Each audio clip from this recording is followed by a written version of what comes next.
Yang ke-16, adakah kita memiliki kasih ilahi?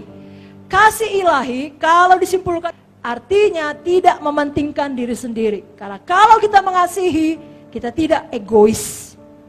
Kasih ilahi bukan perasaan tetapi karakter. Dan dia selalu mau melakukan yang terbaik bagi orang lain. Kolose 3 ayat 14 mengatakan, kasih adalah pengikat yang mempersatukan. Kasih itu mau berkorban, bahkan menyerahkan nyawanya. Kasih tidak berbuat jahat terhadap sesama manusia. Dan kasih tidak akan mengecewakan. Sebaliknya, keegoisan memikirkan diri sendiri kebalikan daripada kasih. Sebabnya, kalau seseorang egois, dia tidak memiliki hubungan yang baik dengan sesama manusia.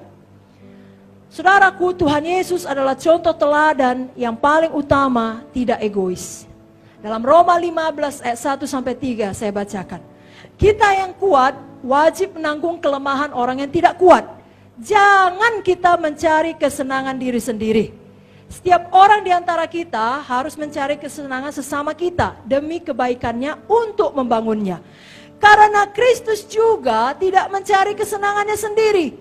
Tapi seperti ada tertulis, kata-kata cercaan mereka yang mencerca engkau telah mengenai aku. Saudaraku, mari kita teladani Kristus. 1 Petrus 1 ayat 22, saya bacakan. Kamu telah menyucikan dirimu oleh ketaatan kepada kebenaran, sehingga kamu dapat mengamalkan kasih persaudaraan yang tulus ikhlas. Hendaklah kamu bersungguh-sungguh saling mengasihi dengan segenap hatimu. Jadi kita taat dulu pada kebenaran, baru kita dapat mengamalkan kasih yang tulus ikhlas. Kasih yang betul-betul mau berkorban kepada sesama saudara kita. Ya, Tuhan atau Roh Kudus selalu mau menegur kita kapan kita sudah bersikap egois. Tapi kita harus mau ditegur oleh Tuhan. Kita harus mau meresponi atau menanggapi ya kebenaran yang Tuhan singkapkan pada kita. Masih perlu bertumbuh di dalam area ini, anakku. Pada waktu kita memberikan tanggapan yang benar kepada apa yang disingkapkan Tuhan, maka sesuatu perubahan terjadi dalam hati kita. Kita menjadi lebih mengasihi. Demikianlah proses ini berulang sampai akhirnya kita sampai ke tingkat kasih yang benar-benar ilahi, tidak berpura-pura terhadap saudara seiman. Respon kita terhadap terang Tuhan, terhadap teguran Tuhan akan keegoisan kita akan menyembuhkan semua bagian-bagian hati kita yang gelap, yang bingung, ataupun di mana tidak ada persatuan dalam gereja kita. Tuhan akan menyembuhkan itu semua. Karena terang Tuhan memimpin kepada kasih dan kepada persatuan. Saya bacakan 1 Yohanes 1 ayat 7. Jika kita hidup dalam terang sama seperti Dia dalam terang, Zoe itu terang, saudara, maka kita beroleh persekutuan seorang dengan yang lain. Dan darah Yesus anaknya itu menyucikan kita daripada segala dosa. Jadi teranglah yang memimpin kepada kasih. Tidak ada jalan lain untuk dapat sampai kepada kasih selain berjalan di dalam terang. Persekutuan atau persatuan kita satu dengan yang lain harus didasari berjalan dalam terang. Hanya teranglah yang memimpin kepada kasih dan persatuan sejati. Sudah mengerti? Jadi tidak perlu kita heran. Kita belajar, teranglah yang memimpin kepada kasih dan persatuan yang sejati.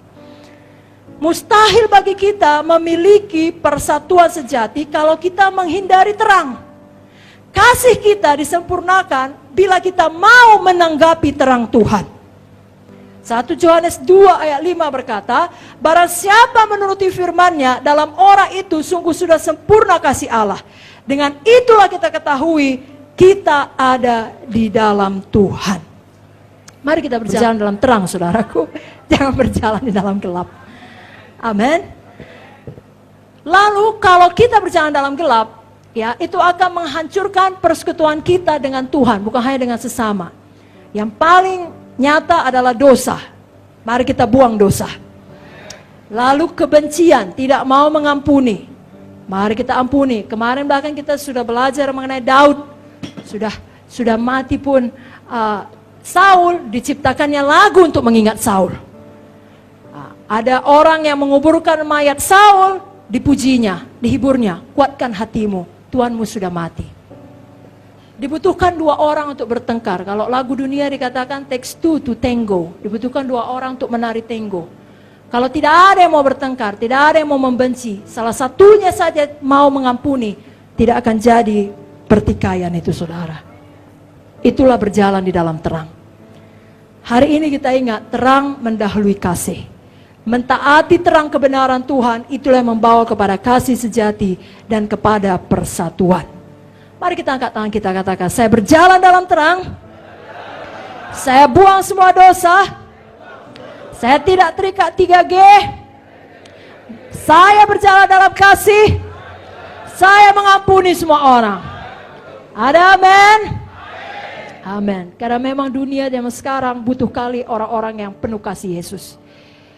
Saudaraku, dunia zaman sekarang adalah dunia yang buas. Izinkan saya membaca 1 ayat dari Titus 1 ayat 12 sampai 13. Pada akhir zaman ini, menurut Matius 24 ayat 12, kasih kebanyakan orang menjadi dingin. Betul, saudara?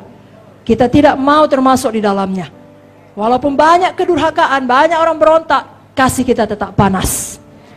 Mari kita tetap mengasihi semua orang pada akhir zaman ini. Seperti surat Paulus kepada Titus yang akan kita baca.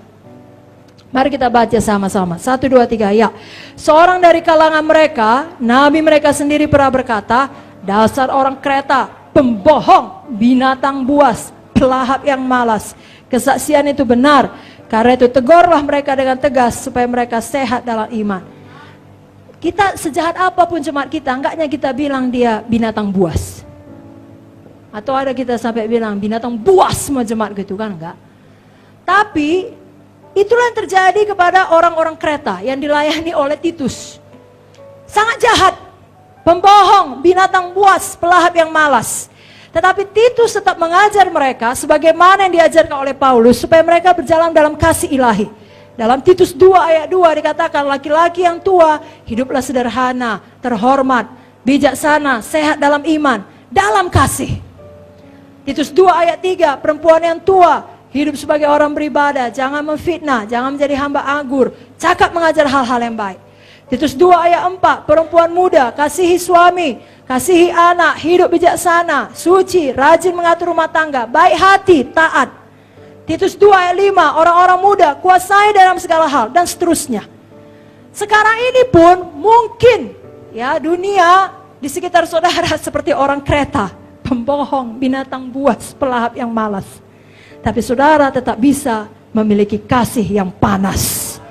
Saudara aktifkan Zoe di dalam ini.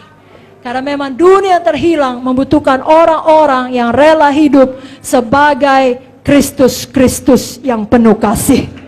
Saudaralah Kristus-Kristus kecil di dalam dunia sekarang ini. Amin, saudara.